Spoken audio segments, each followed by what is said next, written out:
बड़ा झटका। जी हाँ, इन दोनों की इस लड़ाई में अब बाजीराव भी इन्वॉल्व होने वाला है और ये सब कुछ करने वाला है खुद ईशान।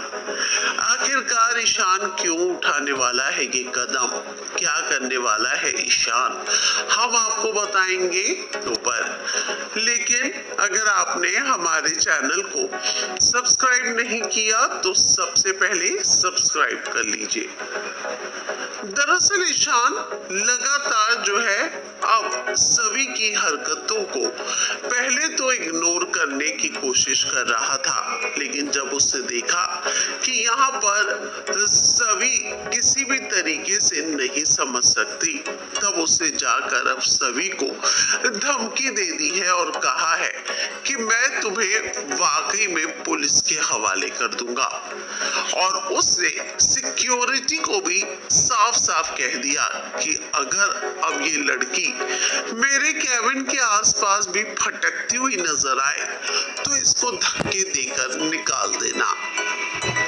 बहुत सारी चीजें हैं जो ईशान को सभी की वजह से परेशान कर रही है। ईशान की जिंदगी खुली किताब रह गई है सिर्फ सभी की वजह से। सभी जहां एक तरफ अपनी ईशा मैम के बारे में लगातार सोच रही है, वहीं दूसरी तरफ वो ये नहीं सोच पा रही कि उसकी हरकतों से ईशान कितना ज्यादा परेशान और उदास हो रहा है। यहाँ ईशान की जिंदगी अब खुली किताब बनकर रह गई है।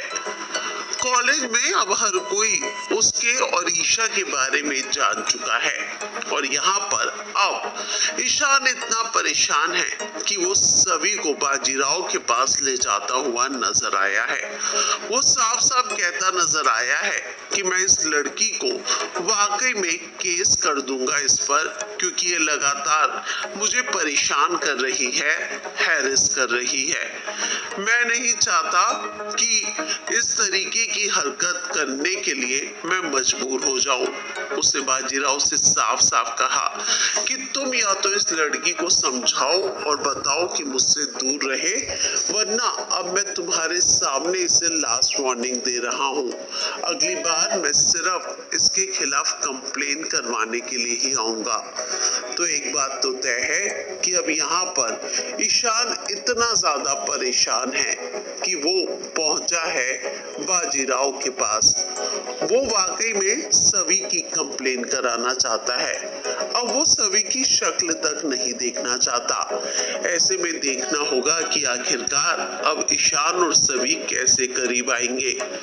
क्या सभी अपने जिद्दी स्वभाव की तरह वाकई में अपनी जिद पर अड़ी रहेगी और ईशान को उसकी गलती का एहसास दिलवाएगी?